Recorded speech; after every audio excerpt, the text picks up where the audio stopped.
कभी किसी घने जंगल में रघु नाम का एक गरीब शिकारी रहता था। वह पूरे दिन जंगल में घूम घूम कर शिकार करता और किसी तरह अपना पेट भरता। लेकिन कुछ दिनों से उसकी हालत बहुत खराब थी। जंगल में शिकार मिलना कम हो गया था और जो कुछ भी मिलता वह बहुत छोटा और बेचने लायक भी नहीं होता। एक दिन जब वह थकामांदा और भूखा अपने घर की ओर लौट रहा था, तभी उसने एक सफेद कबूतरी को एक पेड़ की टहनी पर बैठे देखा। रघु के पेट में बहुत जोरों की भूख थी। उसने तीर उठाया और कबूतरी पर निशाना साधा। लेकिन जैसे ही उसने तीर छोड़ा, अचानक हवा का झोंका आया और तीर कबूतरी के पंख को छूकर निकल गया। वह जमीन पर गिर पड़ी और कराहने लगी।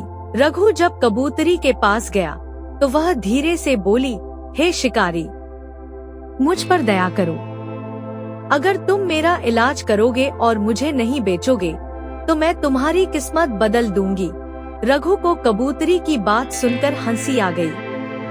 अरे पगली कबूतरी, तू मेरी किस्मत कैसे बदलेगी? लेकिन फिर उसकी मासूम आंखें देखकर उसे दया आ गई और वह उसे अपने घर ले आया। रघु ने कबूतरी का ख्याल रखा और उसके पैर पर पट्टी बांध दी। कुछ दिनों में वह पूरी तरह ठीक हो गई। एक दिन कबूतरी ने रघु से कहा, अब से शिकार मत करो, बाजार से ऊन खरीदो और देखो क्या होता है। रघु को बात अजीब लगी, लेकिन उसने कबूतरी की बात मान ली। उसने बाजार से ऊन खरीदी और घर लाया। लेकिन जैसे ही वह सुबह उठा, उसने देखा कि ऊन से बना एक सुंदर सुनहरा सूट उसके घर में रखा था। वह उसे बाजार में बेचने गया और मंत्री ने उसे 20 सोने की मोहरों में खरीद लिया। रघु हर रोज ऊन लाता और अगली सुबह उसे चमचमाते कपड़े मिलते। धीरे धीरे वह अमीर हो गया। अब उसके पास पक्का घर, अच्छे कपड़े और ढेर सारी सोने की मोहरें थी। लेकिन उसे अब जिज्ञासा होने लगी कि कबूतरी यह जादू कैसे कर रही है।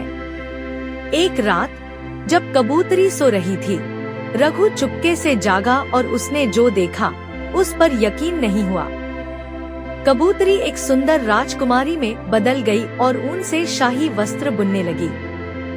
राजकुमारी ने बताया कि वह कल्पराज की राजकुमारी है। एक राक्षस के श्राप के कारण वह कबूतरी बन गई थी और सिर्फ एक नेकदिल इंसान ही उसे छुड़ा सकता था। रघु को समझ में आ गया कि वह अपनी दया और भलाई के कारण अमीर हुआ है। राजकुमारी ने बताया कि अगर कोई उसके असली रूप के बारे में जान जाता है तो राक्षस हमला कर सकता है। और जैसे ही उसने यह कहा, दरवाजे पर एक भयंकर गरज हुई। राक्षस प्रकट हुआ, लेकिन रघु ने बिना डरे कबूतरी को गले लगा लिया और कहा, मैं तुम्हें नहीं छोड़ूंगा। राक्षस जलकर राख हो गया और श्राप खत्म हो गया। राजा को जब यह सब पता चला तो उसने राजकुमारी की शादी रघु से करवा दी। अब रघु शिकारी नहीं बल्कि कल्पराज का राजकुमार बन चुका था।